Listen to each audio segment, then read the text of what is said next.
You don't work in a sweatshop. You work in a place with a living moss wall in the reception area. There is a barista in the break room who knows exactly how you like your oat milk flat white. There are soundproof glass pods for your deep focus work. The lighting is circadian optimized, designed to mimic the natural progression of the sun so your brain never fully realizes you haven't stepped outside in 9 hours. It's a comfortable cage, and you've been a very good pet. For the last 2 years, you have been the architect of the new predictive supply chain model. You took a chaotic, bleeding system of manual orders and blind guesses, and you turned it into a frictionless machine. You mapped the data. You wrote the logic. You spent months ironing out the edge cases that no one else in the department even understood. You did this because you believed in the social contract of the modern office. You produce exceptional value, and in return, you are exceptionally valued. And then there is Andrew. Andrew is not a tyrant. He doesn't yell. He doesn't throw staplers or demand you stay until midnight. Andrew is a modern manager. He wears merino wool sneakers. He talks a lot about psychological safety and work-life integration. He shares articles about mindfulness on the team Slack channel. During your bi-weekly one-on-ones, Andrew always asks how your mental health is before he asks about your deliverables. You're killing it, Andrew told you back in March, leaning back in his ergonomic chair, hands clasped behind his head. This predictive model is going to change the geometry of our entire logistics division. When the performance cycle hits in Q4, I am going to make sure you get everything you deserve. We're talking a massive correction to your base pay. You've earned it. You heard those words, and you lock them in a vault in your mind. You use them as fuel. When your partner complained that you were distant at dinner, mentally debugging code while chewing your food, you thought of the raise. When you woke up at 3 in the morning with your heart racing, terrified that a server migration had failed, you thought of the raise. You stopped taking your full vacation days. You answered emails from the dentist's waiting room. You let the company colonize your brain willingly because you thought the math would check out in the end. You thought you were playing a game with human rules. Act 2. The Harvest. The Q4 Town Hall isn't a physical meeting anymore. It's a highly produced multi-camera live stream broadcast to 3,000 employees across 6 time zones. You sit at your standing desk, your noise-canceling headphones over your ears, watching the company's CEO pace across a sleek stage in San Francisco. The CEO is wearing a plain black T-shirt that costs more than your monthly car payment. Behind the CEO, a massive LED screen displays a graph. The line on the graph points violently up and to the right. Team, the CEO says, looking directly into the primary camera with practiced, empathetic eye contact. It has been a year of unprecedented macroeconomic headwinds. We've seen competitors stumble. We've seen the market contract. But this organization didn't just survive. We thrived. The screen flashes to a new slide. The numbers are staggering. I am incredibly proud to announce that Q4 was the most profitable quarter in the history of this company. We achieved record-shattering margins. A little notification pops up in the corner of your screen. It's a message from Andrew in the team chat. Wait for it. The CEO continues. And a massive driver of that margin expansion was our internal efficiency. The new predictive supply chain model reduced our wasted inventory by 32%. That is pure, unadulterated bottom-line impact. The CIO smiles. I want to give a massive shout out to the engineering and logistics teams, specifically to the lead architect of that model. Your work is the bedrock of our success this year. Thank you. The company-wide chat on the side of the stream explodes with clapping emojis and rocket ships. Andrew tags you in the main channel. Legend, he types. You sit there in the glow of the circadian lighting, and you feel a profound, overwhelming sense of relief. It worked. The system works. You put in the blood, you generated the value, and they acknowledged it in front of the entire global workforce. The company is drowning in cash, and you are the one who opened the valve. You do the math in your head again, a 20% bump, maybe even a senior title change. It's finally going to happen. You can start looking at that house in the better school district. You can finally stop holding your breath. Act 3. The algorithm. Your performance review is scheduled for 10 a.m. the next day. You walk into Andrew's glass-walled office. He is standing by the window, looking out at the traffic below. He turns around as you close the door. He looks tired. The energetic, mindful manager from yesterday is gone. His shoulders are slightly slumped. He gives you a tight, flat smile. "Hey," Andrew says, gesturing to the chair, "grab a seat. You sit down."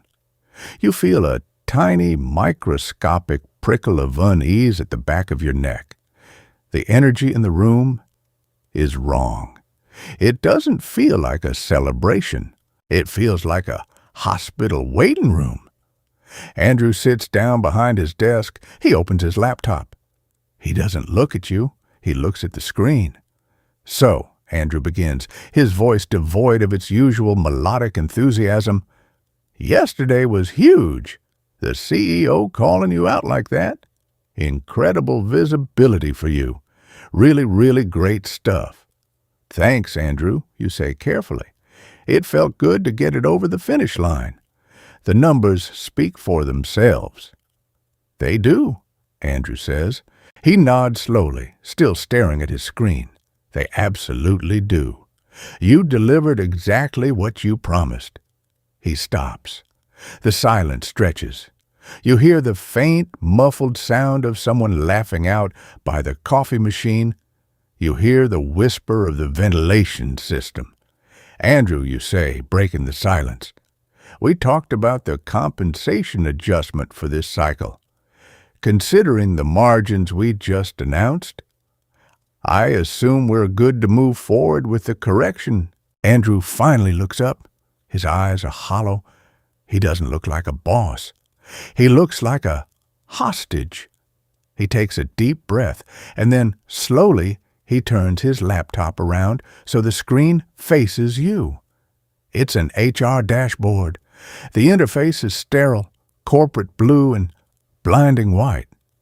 It's a piece of software the company rolled out 6 months ago to streamline talent management. On the screen, you see your name. You see your employee ID. And below that, you see a sliding scale. A red dot sits stubbornly at the far right edge of a green bar. "I tried," Andrew says softly. His voice is barely a whisper. "I swear to you, I put in the request for a 20% adjustment. I wrote a 3-page justification. I attached the margin reports. I gave them everything. You stare at the screen. There is a small gray dialog box hovering over the red dot. Compensation adjustment denied. Employee is currently situated at 104% of the geographical market band for this role. Further base salary expansion requires executive override. You blink. You read it again. The words don't make sense.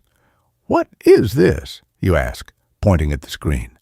Your voice sounds hollow, like it belongs to someone else. "It's the new compensation matrix," Andrew says, shrinking back into his chair. He avoids your gaze. They automated the review cycle. The system scraped salary data across the region. It decided that for your title, in this zip code, you are already at the top of the market. The market? You repeat, the disbelief rising in your throat like bile. What does the geographical market have to do with the fact that I just saved this company $20 million? The CEO just stood on a stage and said we had the highest profits in history.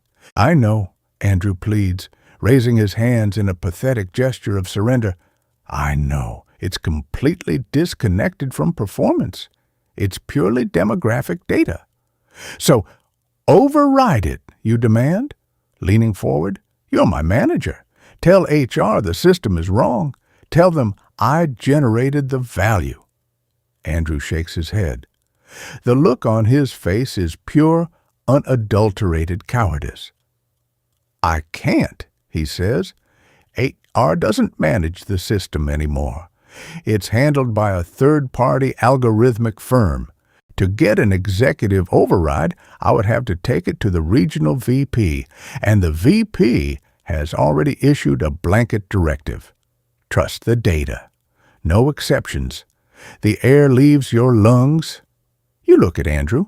You realize in that exact moment that he is completely powerless. He is not a leader. He is a glorified hall monitor. He is a meat-based interface for a software program he doesn't control. Andrew, you say, your voice terrifyingly calm, the company just made record profits. Where is that money going if not to the people who built the machine? Stock buybacks, Andrew whispers, staring at his desk. Shareholder dividends. The algorithm optimized our labor costs. That's part of the reason the profits are so high. The puzzle pieces snap into place. The cruelty is not an accident. It is the design. The company didn't just automate the supply chain. They automated the empathy. They outsourced the betrayal to a piece of code so that no one ever has to take responsibility for it. Andrew doesn't have to be the bad guy. He gets to play the victim right alongside you. He gets to shrug his shoulders and blame the machine, completely absolving himself of the promises he made. I got you a one-time spot bonus, Andrew offers weakly. $2,000 before taxes.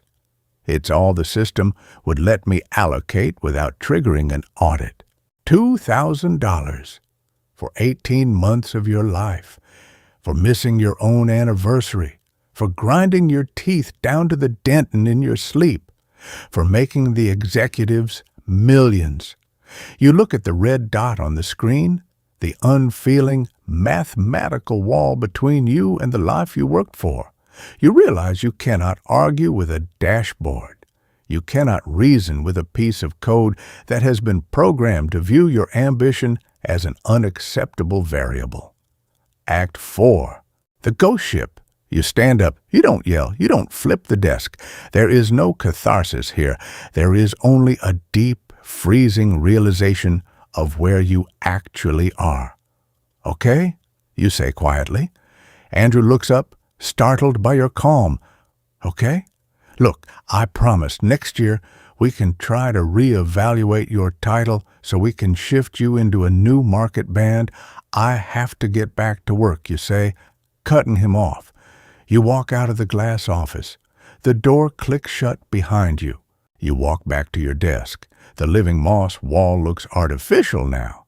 The soundproof pods look like solitary confinement cells. You sit down.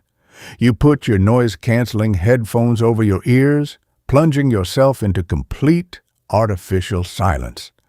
You look at your monitor. The code is running perfectly. It is moving boxes. It is saving money. It is feeding the algorithm that just told you your exact, immutable worth. You understand now? The company is a ghost ship. There is no one at the wheel.